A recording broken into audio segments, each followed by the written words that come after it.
Shalom, saudara-saudara, puji Tuhan. Hari ini tanggal 15 September ya. Kita bisa beribadah, puji Tuhan. Banyak yang sakit, saudara-saudara. Banyak yang sakit. Mestinya khotbah pagi ini Pak Pur. Tapi Pak Purnya batuk. Bukan sembarang batuk kali, kalau cuma batuk-batuk biasa pasti bisa khotbah. Ya toh? Bukan sembarang batuk. Ya saudara, Pak Pur sih kalau cuma batuk-batuk biasa kayak tadi, pasti khotbah. Istrinya itu batuk tapi nyanyi, saudara. Puji Tuhannya kalau lagi nyanyi enggak batuk. Kok bisa ya Ros ya? Kalau lagi nyanyi enggak batuk. Nah banyak yang batuk, Pak Heru juga batuk, pilek, anak-anak juga. Ini lagi ada wabah, batuk, pilek. Saya tidak tahu, mungkin COVID ya saudara. Tapi kan enggak ada yang periksa, enggak ada yang swab. Ya, enggak ada yang swab. Enso saya batuk-batuk itu dia swab COVID. Tapi ya sembuh dengan baik. Ya, enso saya itu kakak ipar saya, batuk-batuk, kan sembuh, dia swab, itu COVID. Ada lagi satu jemaat di sini, anaknya juga batuk, gak sembuh-sembuh, swab COVID. Hati-hati ya saudara. Tapi COVID sekarang tidak membunuh. Kan saudara sudah divaksinasi semua, sudah punya kekebalan.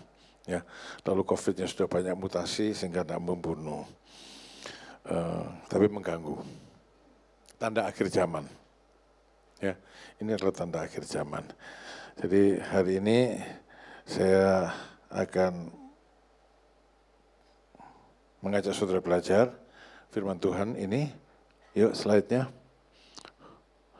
Murid yang bersiaga di akhir zaman. Murid yang bersiaga di akhir zaman. Dalam 1 Tesalonika pasal 4 ayat 13 sampai ayat yang ke-18 ditulis begini. Selanjutnya kami tidak mau saudara-saudara bahwa kamu tidak mengetahui tentang mereka yang meninggal, supaya kamu jangan berduka cita seperti orang-orang lain yang tidak mempunyai pengharapan. Karena jikalau kita percaya bahwa Yesus telah mati dan telah bangkit, maka kita percaya juga bahwa mereka yang telah meninggal dalam Yesus akan dikumpulkan Allah bersama-sama dengan Dia. Ini kami katakan kepadamu dengan firman Tuhan. Kita yang hidup, yang masih tinggal sampai kedatangan Tuhan, sekali-kali tidak akan mendahului mereka yang telah meninggal. Sebab pada waktu tanda diberi, yaitu pada waktu penghulu malaikat berseru dan sangkakala Allah berbunyi, maka Tuhan sendiri akan turun dari sorga dan mereka yang mati dalam Kristus akan lebih dulu bangkit. Sesudah itu kita yang hidup, yang masih tinggal, akan diangkat bersama-sama dengan mereka dalam awan menyongsong Tuhan di angkasa. Demikianlah kita akan selama-lamanya bersama-sama dengan Tuhan. Karena itu hiburkanlah seorang akan yang lain dengan perkataan-perkataan ini. Saudara, ini biasanya dibaca di kebaktian penghiburan orang mati. Tapi sebetulnya sih tidak salah itu. Tapi sebetulnya ini ayat ditujukan kepada jemaat yang hidup. Orang-orang Kristen yang masih hidup, soalnya kalau yang mati sudah nggak dengar firman Tuhan lagi. Ditujukan kepada yang hidup tentang kedatangan Tuhan. Saudara-saudara, untuk kedatangan Tuhan ini kita perlu siap menyambut Tuhan, ya. Perlu siaga untuk menyambut Tuhan. Slide berikutnya.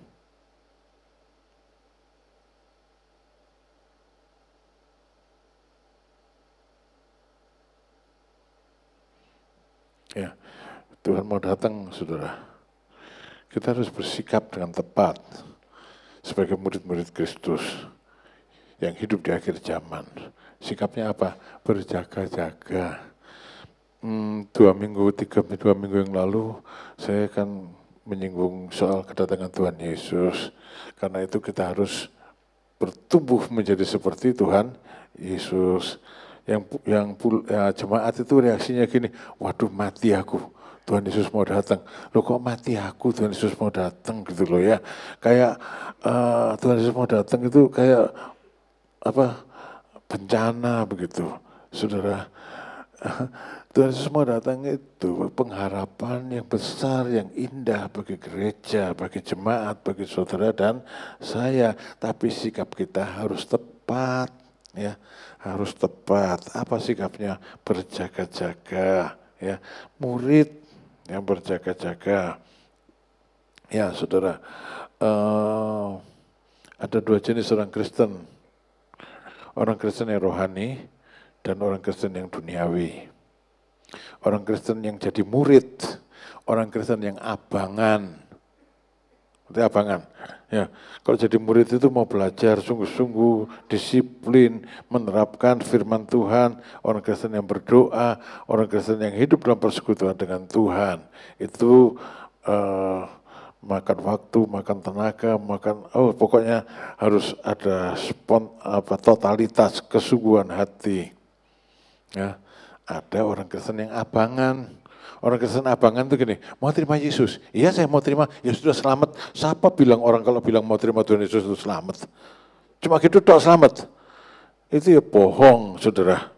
Ya, cuma gitu tok, ya saya mau terima Yesus selamat. Sudah itu hidup dalam dosa, hidup ndak doa, ndak baca firman, ndak ikut firman, hidupnya ndak berubah, tidak ada kenyataan kelahiran baru. Itu sih ucapan bibir omong kosong aja, ya. Menerima Tuhan Yesus harus disertai dengan kenyataan, bukti, ya. Buktinya apa? Orang yang menerima Tuhan Yesus menjadi murid Tuhan Yesus. Dan jadi murid itu ndak bisa seenaknya sendiri, tergantung sekolahnya ya. Kalau sekolah yang nggak bermutu ya muridnya seenaknya sendiri, kelas 6 SD belum bisa baca. Ada tuh, murid sekolah minggu kita, kelas 6 SD, kelas 6 dah? Kelas 6 SD nggak bisa baca, tapi naik kelas terus, sekolahnya nggak mutu. Sekolahnya nggak mutu, tapi sekolah Tuhan itu bermutu, saudara. Dan kalau sekolah di sekolah yang bermutu, itu disiplinnya ketat.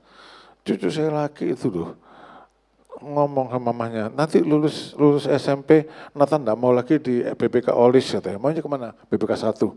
BPK 1 Bandung itu saudara, itu nomor 1 di Jawa Barat. SMA nomor 1 di Jawa Barat BPK 1 Bandung. Dia milik BPK 1. Mamanya bilang, gimana ini? Ini nantinya tempatnya jauh, lu mesti bangun pagi-pagi bisa enggak? Bisa katanya. Pulangnya sore-sore bisa enggak? Bisa katanya. Pekerjaannya banyak bisa enggak? Bisa katanya. Dia milih untuk menjadi murid dari sekolah favorit. Saudara, sekarang ini 4:30 pagi dia bangun. Tadinya di Holis jam 7 kurang 1/4 baru bangun tidur. Soalnya sekolahnya di sebelah rumahnya. Enggak persis sebelah lah, 5 menit dari rumahnya gitu. Jadi dibangunin, tahan bangun. Tahan bangun. Tahan ini sudah jam 7 kurang 1/4 baru dia bangun. Ya, cepat-cepat menyelesaikan dirinya berangkat ke sekolah dan tidak terlambat. Sekarang 4:30 pagi bangun, tidak dibangunin juga bangun. Karena dia di sekolah yang bermutu.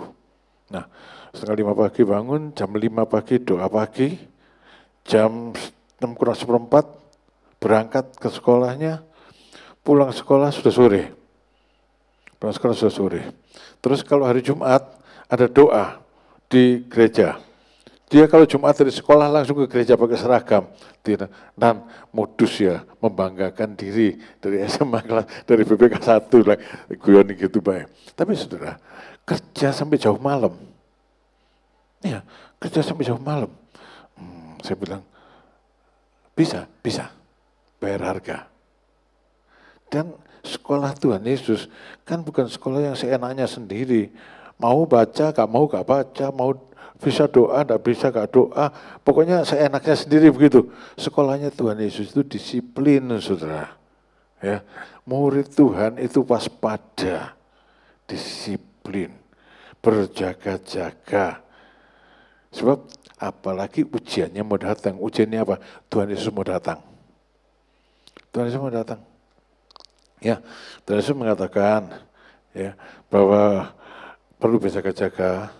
Seperti 5 gadis yang bijaksana dalam Matius pasal 25 itu Tuhan Yesus bilang tentang kedatangannya sebagai Tuhan yang menjemput jemaatnya.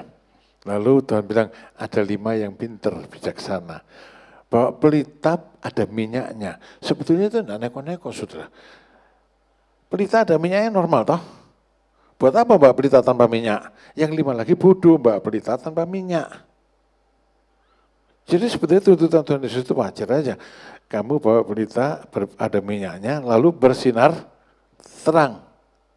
Kamu adalah terang dunia. Supaya orang melihat perbuatanmu yang baik, lalu memuliakan Bapamu yang di sorga. Ini murid yang berjaga-jaga. Dia bercahaya di tengah dunia, menjadi saksi bagi Tuhan. Tapi kalau murid yang abangan, Kristen ada pelitanya, ada minyaknya, enggak ada. Hidupnya tetap dalam kegelapan. Dan Tuhan Yesus, saudara-saudara, akan datang. Ya, orang harus siap siaga untuk menyambut kedatangannya. Gini saudara, Tuhan Yesus itu datang itu dalam 2 tahap. Yang saudara baca tadi dalam 1 Tesalonika, itu adalah tahap pertama. Tuhan Yesus datang di atas awan-awan di angkasa untuk mengambil, untuk membangkitkan orang-orangnya yang mati, dibangkitkan dan diangkat untuk membawa orang Kristen, orang yang siaga, naik ke atas dan dirubahnya dalam kemuliaan. Dalam kemuliaan.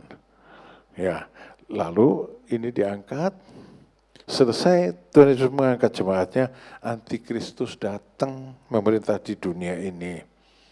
Dan di dunia ini penuh kekacauan, penuh peperangan, ya, ada malapetaka banyak karena Tuhan murka dicurahkan atas dunia ini. Tapi jemaatnya yang sungguh-sungguh, yang setia, yang bersiaga sudah dibawa ke Firdaus bersama dengan Tuhan. Yang jemaat yang tidak siaga, Kristen abangan akan ada di dalam pemerintahan antikristus. Iya, akan jatuh ke dalam pemerintahan antikristus. Dan itu masa yang sangat sulit. Dalam keadaan biasa saja sudah abangan, apalagi dalam tantangan iman di zaman antikris. Kira-kira mereka bertahan atau murtad? Murtad. Saya itu ngirit, kalau beli bensin itu pertalit. Soalnya kalau saya ngisi Pertamax, sekali ngisi bisa 600.000. Ya, saya isi pertalit. Tapi sekarang isi pertalit kan tidak boleh. Harus punya QR code. Harus punya QR code. Ya, demi pertalit saya bikin QR code deh. Supaya bisa beli pertalit. Lah saudara, aniaya di zaman antikris itu bukan aniaya fisik yang terutama. Orang tidak boleh jual atau beli kalau nggak punya QR code. Orang tidak boleh jual atau beli kalau nggak punya QR code. Pasang QR code enggak? Nggak boleh beli beras. Saya punya uang banyak, QR code-nya mana? Nggak ada, nggak bisa beli beras. Mobil saya bagus, apa mobil paling bagus sekarang? Saya mau isi bensin, enggak apa-apa, tak isi bayar 5 kali lipat, 10 kali lipat lah. Ada QR code-nya enggak ada. Semua orang boleh pasang QR code, kecuali orang Kristen. Sekarang orang Kristen mau apa? Mau apa? Kan pasti bilang, ya saya juga bukan Kristen kok. Supaya bisa beli toh. Itu masalah terbesar di zaman antikris. Tapi kita tidak perlu ada di zaman itu. Kenapa kita takut kalau Tuhan Yesus datang? Karena justru Tuhan Yesus datang untuk melepaskan kita dari masa yang begitu sulit. Tuhan Yesus datang itu di angkasa, ada pertemuan di udara, itu untuk mengangkat orang Kristen yang sungguh-sungguh. Orang Kristen yang hidup dalam pertobatan, orang Kristen yang hidup dalam kekudusan, orang Kristen yang hidup dalam kehendak Tuhan, diangkat dan bertemu Tuhan di angkasa. Yang sudah mati dibangkitkan, dan yang masih hidup bertemu Tuhan di angkasa. Dan saudara-saudara setelah itu Tuhan Yesus akan datang lagi. Kali ini dia bukan datang di angkasa, tapi datang di bumi. Di dalam kitab Zakaria, di situ tuliskan gini, Zakaria 14 ayat 3, boleh ditampilkan ayatnya. Kalau enggak dibuka aja tab-nya itu. HP-nya dikasih tanda supaya tahu nantinya apa yang akan terjadi. Zakaria pasal 14 ayat yang ketiga. Ya, Tuhan akan berperang melawan antikristus. Ya, kemudian Tuhan akan maju berperang melawan bangsa-bangsa itu seperti ia berperang pada hari pertempuran. Pada waktu itu kakinya akan berjejak di Bukit Zaitun yang terletak di depan Yerusalem di sebelah timur. Bukit Zaitun akan terbelah dua dari timur ke barat sehingga terjadi suatu lembah yang sangat besar. Setengah dari bukit itu akan bergeser ke utara, setengah lagi ke selatan. Maka tertutuplah lembah dan gunung-gunungku, sebab lembah gunung akan menyentuh sisinya dan kamu akan melarikan diri seperti kamu pernah melarikan diri karena gempa bumi di zaman Raja Usia dan seterusnya. Kalau Tuhan Yesus datang, ya dunia ini akan berubah. Sewaktu ke Israel saya kepengen lihat Bukit Zaitun, tapi akhirnya Bukit Zaitun saya nggak bisa naik ke situ karena sudah jadi Hebrew University. Saya tidak bisa naik, tapi Tuhan Yesus kan tidak peduli itu Hebrew University atau istana Presiden Israel. Kalau dia datang, dia akan jejakkan kakinya di atas Bukit Zaitun dan akan terjadi gempa bumi yang sangat besar. Dan pulau-pulau akan hilang. Kita ribut dengan megatrust. Tuhan jangan sampai ada megatrust. Tuhan bilang, kalau nggak ada megatrust nantinya kapan aku datang? Kalau megatrust itu kamu nggak mau, lalu kapan aku mau datang?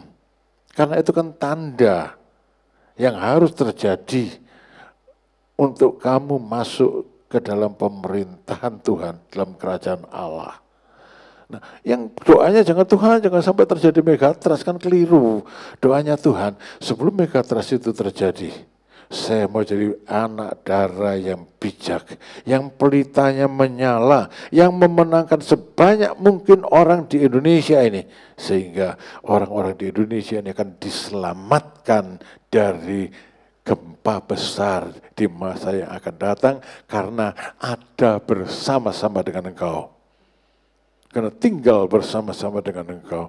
Jadi orang Kristen harus berjaga-jaga, ya. Jadi terang. Karena apa? Ya tadi, saudara, karena janji Tuhan, saya lanjut slide itu tadi. Kenapa? Sebagai murid kita meningkatkan kewaspadaan kita. Karena apa? Karena janji Tuhan yang kita baca dalam 1 Tesalonika pasal 4 ayat 13 dan 18 itu pasti terjadi.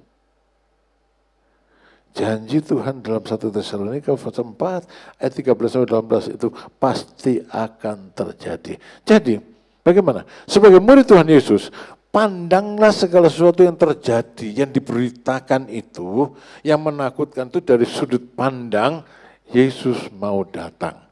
Ini tanda-tanda zaman, saya harus siap sedia. Dan murid yang siap sedia adalah murid yang bersinar di tengah dunia yang gelap ini. Murid yang mengajar orang untuk hidup dalam kekudusan. Murid yang memenangkan jiwa. Saudara, jadi pandanglah dari sudut itu, ya. Jangan pandang dari sudut, waduh mati aku, ada chip, mati aku ada ini. Lah, saudara mau hidup dalam zaman antikris tah? Kalau saya tidak mau masuk zaman antikris, saya kepengennya diangkat. Tapi mungkin juga, ya keburu mati dulu kali ya. Ya sebelum Tuhan Yesus datang, tapi rasanya sih Tuhan Yesus akan segera datang. Ya, nah saudara-saudara, belajar jadi Kristen itu yang benar gitu. Jangan lihat soal kedatangan Tuhan Yesus di YouTube, itu menyesatkan. Saudara melihat apapun tentang kedatangan Tuhan Yesus di YouTube, itu diupload oleh sebagian besar itu konten yang dibuat oleh orang yang tidak percaya akan pengangkatan jemaat. Orang yang berpikir bahwa semua orang Kristen harus masuk dalam zaman antikristus.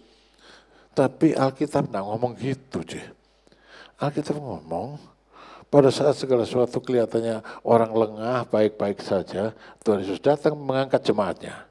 Lalu, terjadilah bencana, yaitu pemerintahan anti Kristus. Yang di YouTube itu menyesatkan. Kemarin saya baru lihat, ini kan dibuatannya orang yang tidak percaya pada keangkatan jemaat. Ya, tapi saya percaya bahwa jemaat Tuhan akan diangkat, bertemu dengan Tuhan di awang-awangan. Buat apa kita nyanyi, ada pertemuan di udara tapi aku ora percaya, pertemuan yang manis tapi aku ora percaya. Buat apa nyanyi gembira ada pertemuan di udara tapi pikirannya masuk zaman antikristus?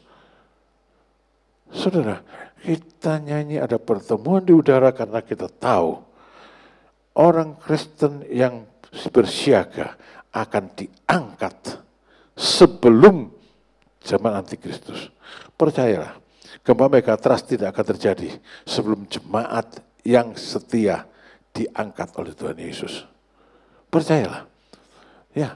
Ya, kalau sudah bilang haleluya, jadilah jemaat yang setia. Soalnya kalau haleluya saja tidak jadi jemaat yang setia, percuma saja. Ya, percuma saja. Tidak ada dampaknya apa-apa, saudara-saudara. Jadi saya ulangi lagi. 1 Tesalonika pasal 4 tadi berbicara tentang kedatangan Tuhan Yesus mengangkat jemaat sebelum zaman antikristus. Yang saudara lihat di YouTube itu adalah kejadian di zaman antikristus.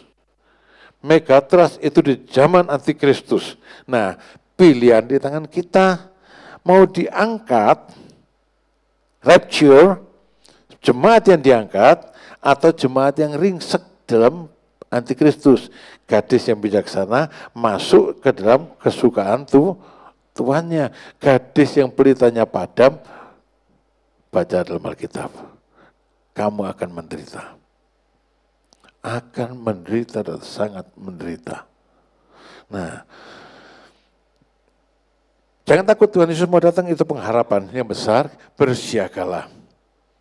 Waspadalah, siap sedialah. Kenapa? Karena janji Tuhan ini bisa dipercaya. Yuk, kita lanjut. Apa yang kita percaya? Percaya bahwa kita ini akan dikumpulkan Tuhan bersama-sama dengan Dia di angkasa, di awan-awan. Bahkan yang mati sekalipun, yang sudah mati sekalipun. Dalam 1 Tesalonika pasal 4 ayat 14, karena jikalau kita percaya bahwa Yesus telah mati dan telah bangkit, maka kita percaya juga bahwa mereka yang telah meninggal dalam Yesus akan dikumpulkan Allah bersama-sama dengan Dia. Percayalah. Ya, jangan Allah sebut Tuhan Yesus bangkit, saya juga sudah mati. Nah, ini menyebabkan kebinasaan. Ya, ini menyebabkan kebinasaan. Karena Tuhan Yesus datang di angkasa untuk membangkitkan orang-orangnya yang sudah mati. Dibangkitkan. Ya, namanya dibangkitkan itu punya tubuh, saudara. Punya tubuh, ya, dan tubuh yang bagus, tubuh yang mulia, ya, tubuh yang mulia. Terus terang, saya sekarang ini makan ini takut enggak boleh, makan itu enggak boleh, ya. Saya pikir ini kalau Tuhan Yesus datang ya, saya bisa makan apa saja, kayaknya enggak jadi masalah. Tiap hari harus suntik di perut sini. Kalau Tuhan Yesus sudah datang dan saya memang orang Kristen yang siaga, enggak bisa beli insulin lagi lah, buang aja itu. Semuanya tinggalkan, diganti dengan tubuh yang sehat, yang mulia, bersama-sama dengan Tuhan Yesus. Peter juga kalau siaga, betul-betul percaya pada Tuhan Yesus, siaga, hidup kudus dan persekutuan Tuhan Yesus. Tuhan Yesus datang, sekarang kan tidak boleh makan apa-apa, belas ya. Nah, saat itu boleh dah. Saat itu boleh dah. Tapi, ya sewajarnya. Ya, sewajarnya. Kenapa saya bilang gitu? Karena dalam kerajaan 1000 tahun orang tetap makan, saudara. Orang tetap makan, tapi saya rasa tidak usah diet, cuma ada yang rakus.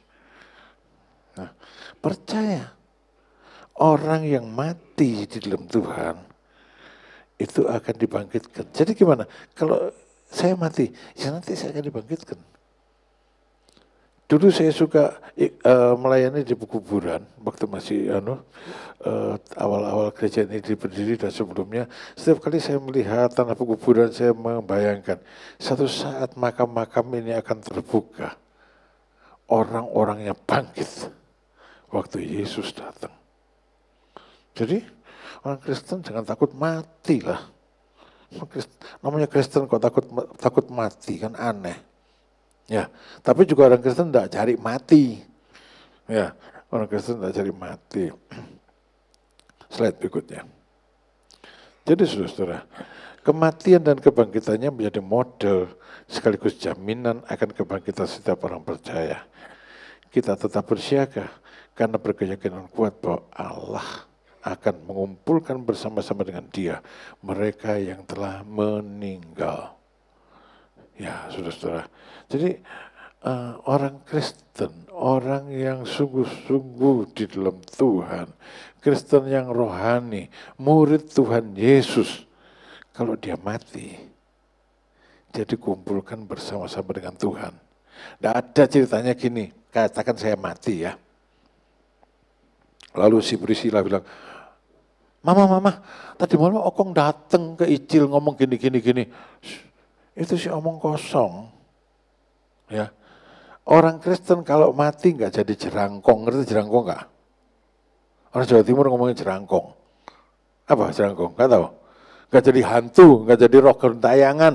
Orang Kristen kalau mati dia ada bersama dengan Tuhan Yesus. Menit ini mati, menit ini sudah bersama dengan Tuhan Yesus. Detik ini mati, detik ini juga bersama dengan Tuhan Yesus.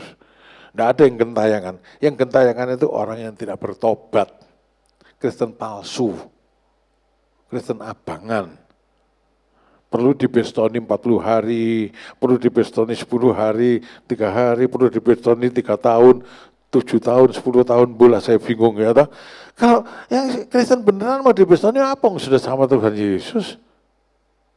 Tapi bolehlah kalau ada yang meninggal mengadakan ibadah penghiburan boleh, tapi bukan bestoni yang mati. Ya. Nah, jadi saudara-saudara, bersiagalah. Karena apa yang Tuhan katakan pasti digenapi. Nenek moyang kita yang Kristen, yang enggak Kristen tidak termasuk. Yang lahir baru, nenek moyang kita yang sudah dilahirkan baru. Yang tidak lahir baru enggak termasuk, ya enggak tahu gimana. Ya, mereka akan dikumpulkan bersama-sama, tidak semburatan kemana-mana. Seperti orang kalau dibakar kan abunya disemburatkan di laut gitu ya. Nah, orang saudara kita itu tidak disemburatkan gitu, dikumpulkan bersama dengan Tuhan Yesus.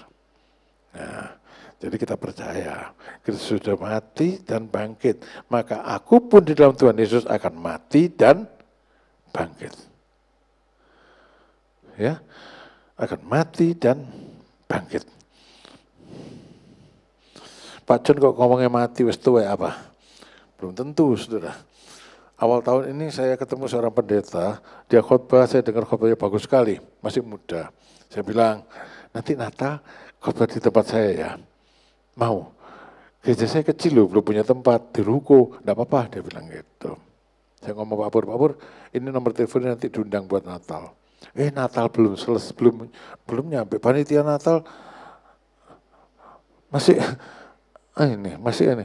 Dia sakit terus mati loh saudara. Umurnya 57. Umur 57. Jadi jangan karena saya sudah tua ngomong mati lalu gara-gara Pak John itu umur 57 mati loh. Umur 57 mati loh. Di sini kan banyak yang di atas 57. Kalau 57 mati ya, 57 aja mati ya. Yang 60 gimana? Yang 75 gimana? Belum mati, 57 mati, 75 belum. Tapi itu kan bukan ukuran. Ya, orang Kristen jangan takut mati, karena mati akan berakhir dengan kebangkitan. Ya, mati akan berakhir dengan kebangkitan kalau engkau adalah orang yang sungguh-sungguh di dalam Tuhan. Bukan Kristen asal terima Yesus, tapi Kristen, ya saya terima Yesus, saya bertobat, nih buktinya hidup saya jadi kudus. Saya, ya bla bla, ada banyak bukti kelahiran baru lah ya, ada banyak bukti kelahiran baru. Saya lanjutkan slide berikutnya. Yang kedua, tadi saya sudah ngomong ini ya, percaya akan dibangkitkan Tuhan. 1 Tesalonika 4 ayat 16, sebab pada waktu tanda diberi, yaitu pada waktu penghulu malaikat berseru dan sangkakala ara berbunyi, maka Tuhan sendiri akan turun dari sorga, dan mereka yang mati dalam Kristus akan lebih dahulu bangkit. 1 Tesalonika 4 ayat 16. Jadi jika kita mengalami kematian, tadi saya sudah ngomong ya, maka itu bukan akhirnya. Itu awal dari satu kehidupan yang lebih mulia, ya. Awal dari satu kehidupan yang lebih mulia, yang sangat mulia, ya. Kematian justru menjadi suatu penanda dari satu hidup yang baru di dalam Tuhan. Kapan kebangkitan orang-orang Kristen yang rohani ini terjadi? Sebelum antikristus datang. Sebelum antikristus memerintah. Ya, orang-orang Kristen, orang yang sungguh-sungguh dalam Tuhan, mungkin di antara kita akan ada yang seperti itu, dibangkitkan Tuhan sebelum antikristus datang dan diangkat ke angkasa. Ada pertemuan di udara. Ya, ada pertemuan di udara. Nah, kita perlu percayakan hal itu. Kalau kita percayakan hal itu, slide berikutnya, maka kita akan menjadi seperti Rasul Paulus yang bilang mati adalah keuntungan. Filipi 1 ayat 21 dan 22. Karena bagiku hidup adalah Kristus dan mati adalah keuntungan. Tetapi jika aku harus hidup di dunia ini, itu berarti bagiku bekerja memberi buah. Jadi mana yang harus kupilih? Aku tidak tahu. Paulus itu sampai bingung, enak mana ya, mati atau hidup ya? Itu orang Kristen, saudara. Hidup enak, mati juga enak. Kalau hidup, pelitanya menyala, berbuah. Kalau mati, bersama dengan Tuhan, podo enake. Ya, saudara, saya sudah tua. Sering mikir gini, kalau saya mati saya pantas enggak masuk surga ya. Saya itu mikir, saudara. Sering mikir gitu. Ya, kalau saya mati, saya itu pantas enggak untuk masuk surga. Kalau surga itu isinya orang kayak saya aja, bakalnya surga itu damai atau ribut terus gitu. Mikir ya. Tapi kan gini, terus saya bilang gini, tapi janjimu Tuhan bilang, ditebus, dilahirkan baru, diubah untuk bertemu dengan Tuhan. Aku pegang janjimu. Nah, kali lain saya berpikir malam mau tidur, nggak selalu sih, kadang-kadang itu mikir, besok bangun lagi, besok masih bangun nggak ya gitu. Besok masih bangun nggak ya gitu. Saya lihat istri saya, besok masih lihat dia nggak ya gitu. Nah, saudara, nggak tahu yang tua-tua pernah mikir gitu atau nggak tahu. Kalau saya mikir, ya, terus saya bilang gini, berdoa, kalau saya besok pagi bangun, saya akan bersukacita, bersorak-sorak dalam kasih setia Tuhan. Kalau saya tidak bangun, saya akan bersorak-sorak memuji Tuhan di sorga. Mati hidup itu tidak banyak berbeda bagi orang Kristen. Hidup harus berbuah, jadi terang. Pelitanya diisi minyak. Ya, kelihatan Kristennya, mati puji Tuhan, bertemu dengan Tuhan. Dan sebelum antikristus datang, saudara akan dibangkitkan. Pokoknya kalau saudara lihat YouTube jadi pemerungsung, karena apa?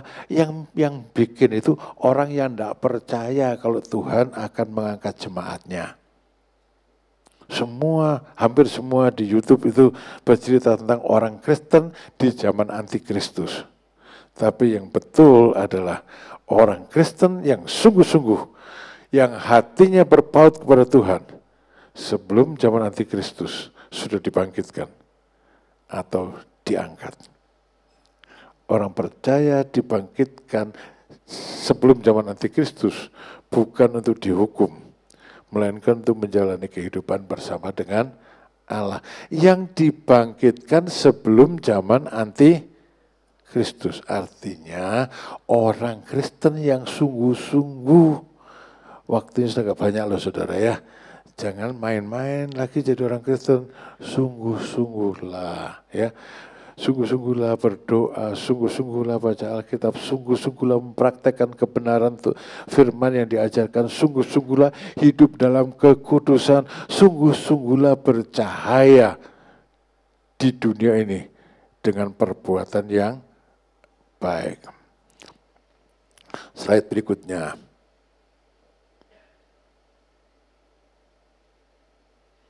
Bagaimana kalau kita masih hidup? Kita yang masih hidup waktu kedatangan Tuhan di angkasa akan diangkat berjumpa dengan Dia. 1 Tesalonika pasal 16 ayat 16-17, sebab pada waktu tanda diberi, yaitu pada waktu penghulu malaikat berseru dan sangkakala Allah berbunyi, maka Tuhan sendiri akan turun dari sorga dan mereka yang mati dalam Kristus akan lebih dulu bangkit. Sesudah itu kita yang hidup, yang masih tinggal akan diangkat bersama-sama dengan mereka dalam awan menyongsong Tuhan di angkasa. Sudah ngerti menyongsong enggak? Belum menyongsong itu kan gini. Mau datang itu kita mengambil itu. Kalau menunggu kan beda. Tuh anak-anak datang. Saya tuh kadang-kadang kalau anak-anak datang kerungu suara mobilnya gitu, saya menyongsong mereka, saya keluar. Kok nggak ngomong-ngomong kalau mau ke Cirebon gitu. Tapi kadang-kadang saya tidak menyongsong, saya tinggal di kamar aja. Mereka datang menghampiri saya. Apa bedanya menyongsong dan tidak menyongsong? Menyongsong Tuhan di angkasa, berarti kita diangkat untuk bertemu dengan Tuhan di angkasa. Diubah. Ya, diubah. Ya, kalau nggak diubah nggak bisa naik, saudara. Jatuh ke bumi itu. Betul nah. Kita kan takluk pada hukum gravitasi. Ya. Tapi kita diubah. Slide berikutnya.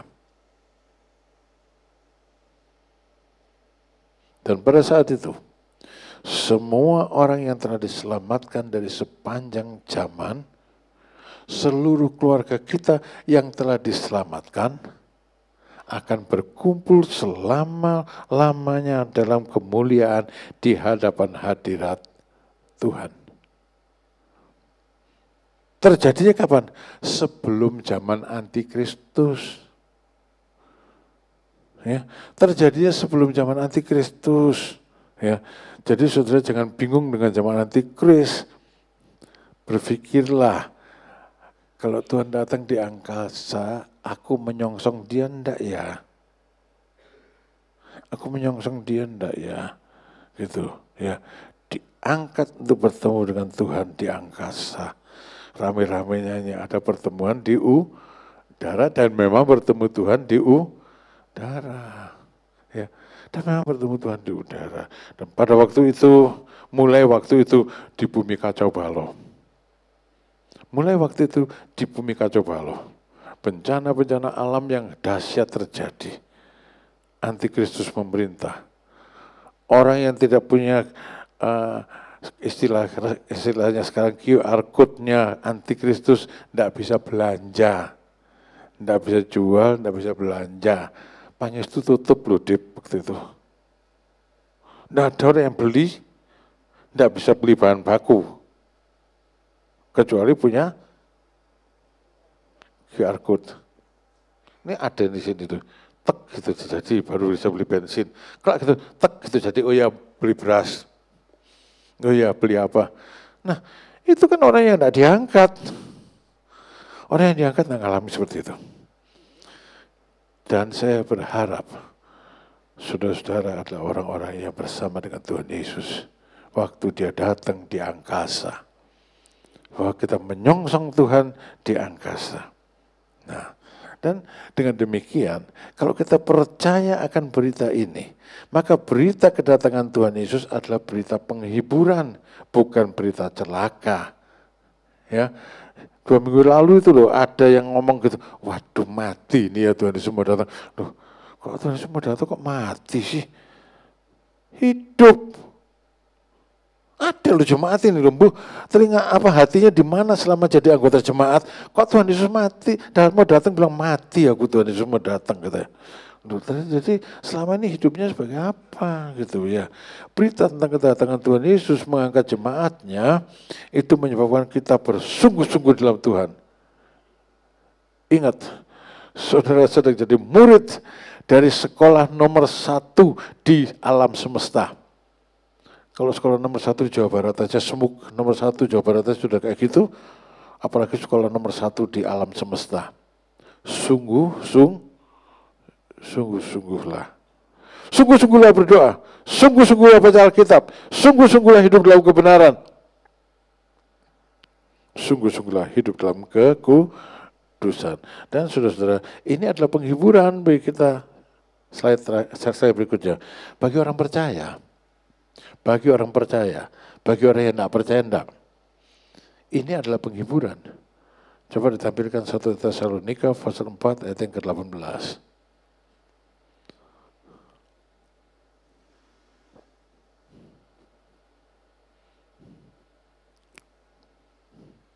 Karena itu hiburkanlah seorang akan yang lain dengan perkataan-perkataan ini. Saya harap berita pada pagi hari ini memberikan kepada saudara pengharapan. Hidup sekarang ini mungkin banyak yang susah, ya, banyak yang berada dalam penderitaan, sakit dan sembuh-sembuh, tahu sakitnya ini nggak ada obatnya, hanya berakhir dengan kematian, tahu, ya, dan sebagainya. Tapi berita ini kiranya boleh menjadi pengharapan bagi saudara. Yang mati akan dibangkitkan dalam tubuh yang mulia. Yang masih hidup akan diubahkan dalam tubuh yang mulia. Ya. Slide terakhir. Jadi meskipun dunia penuh gejolak, tidak jarang menebar ketakutan. Orang yang takut karena tidak percaya.